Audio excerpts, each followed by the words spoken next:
Hello students, today we will learn the poem No Men Are Foreign. No Men Are Foreign by James Kirkup gives a message of universal brotherhood. It brings home the point that no men are foreign or stranger. All of us who breathe on this earth are alike.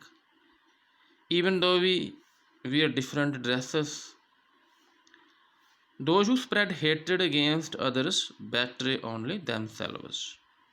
It is deplorable that people wage war against people belonging to other nations, thinking that they are different or aliens. No people are foreign and no country is strange.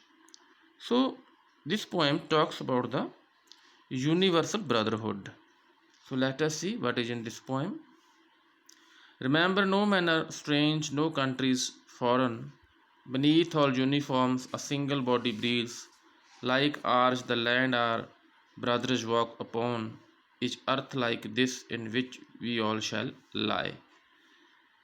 Means the poet promotes universal brotherhood. He says that all men are equal, all we are brothers, no country is strange, और सभी uniform के नीचे same body है सभी के same land है, उसी land पर वॉक करते हैं और एक दिन हमने सभी ने इसी लैंड पे मर जाना है. They too aware of sun and air and water are fed by peaceful harvests, by wars long winter starved. Their hands are ours and in their lines we read a labor no different from our own.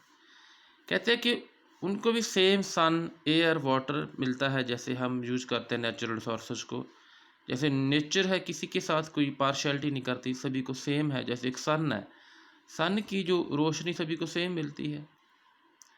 Okay, same way हमें भी सभी के साथ same treatment करना चाहिए, किसी को अजनबी नहीं समझना चाहिए.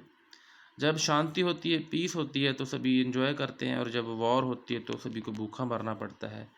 उनके हाथ भी हमारे जैसे हैं, सेम उनकी लाइन्स हैं, और उनकी लेबर है जो काम करते हैं वो भी हमारे जैसे ही लेबर करते हैं. Means all we are equal. Remember they have eyes like ours that wake or sleep and strength that can be won by love in every land is common life that all can recognize and understand. हमेशा ये याद रखो, उनकी आंखें भी हमारी आंखें जैसी है, वो भी जागते हैं, उठते हैं. उनकी जो ताकत है उनको हम प्यार से जीत सकते हैं. सभी की लाइफ कॉमन है, हमें उसको समझना चाहिए, अंडरस्टैंड करना चाहिए कि हम सब एक हैं. Let us remember whenever we are told to hate our brothers it is ourselves that we shall dispose, betray, condemn. Remember we who take arms against each other. हमें ये हमेशा याद रखना चाहिए.